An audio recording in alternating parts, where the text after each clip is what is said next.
Doncs Serra la Vella és un costum d'aquí, de Calella. Jo soc de Lleida. A Lleida ningú sap què és Serra la Vella.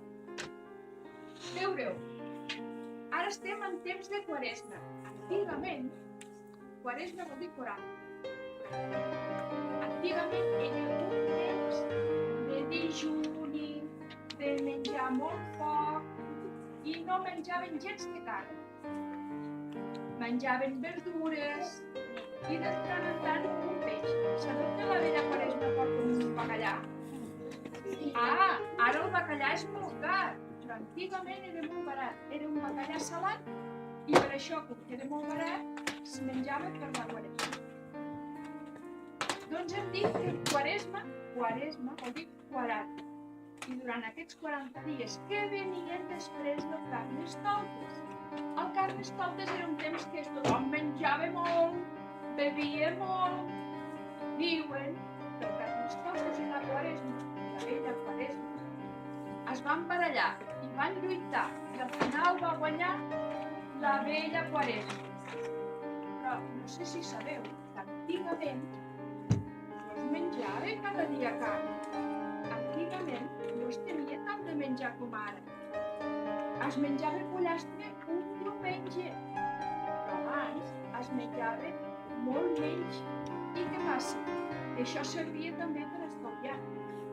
Durant la Quaresma també s'estalviava molt, perquè no hi havia, com hi ha ara que hi ha, tu vas al supermercat i pots comprar. No. Abans hi havia molt temps menjar, s'havia d'anar a buscar l'hort, s'havia d'anar a buscar l'aviram i era molta feina. Bé, què m'enteneu?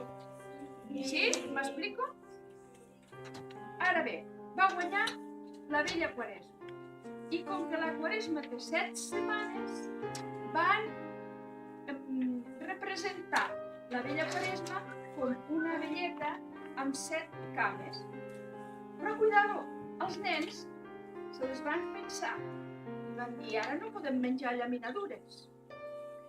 Doncs, quan estaven a la meitat de la Quaresma, això és, en lloc de 40 dies, 20 dies, quan feia 20 dies de dijuni i que no menjaven carn, ni dolços, ni xocolata, ni res de tot això, quan van arribar a la meitat, anaven casa per casa, grups de nens i nenes, i trucaven a la porta i deien «Au, que podem serrar la vella, que podem serrar la vella!» I això és serra la vella. Què podem serrar la vella? I guaiteu, ara nosaltres dibuixem una àvia amb 7 cames, però sabeu què era? La vella era un tronc. Era un tronc. I els nens anaven amb una serra i serraven el tronc per la meitat. Una vegada serrat per la meitat, els d'aquella casa els hi donaven caramels, dolços, pastissos i els nens, per agraïment, els hi cantaven una cançó. I una cançó que a cada poble era diferent. Pineda cantaven una cançó i a Sant Pol una altra. I els de Calella cantaven. I sabeu què? La música l'hem perdut. Només tenim la lletra. I es diu «Serra la vella que fa de bon serrar, guarda la jove que fa de bon guardar. Mestressa, porteu cansalada, que la serra està esbossada. Mestressa, porteu ous, que demà serem dijous. Mestressa, porteu vi, que la serra no pot seguir.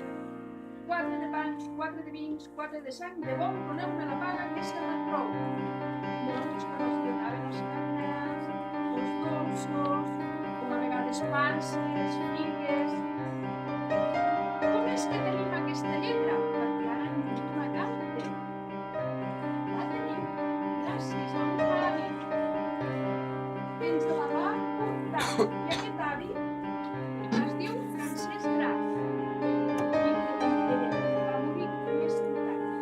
I abans d'això ens va portar aquesta lletra. Gràcies a ell l'hem recollida i l'hem guardat com una tradició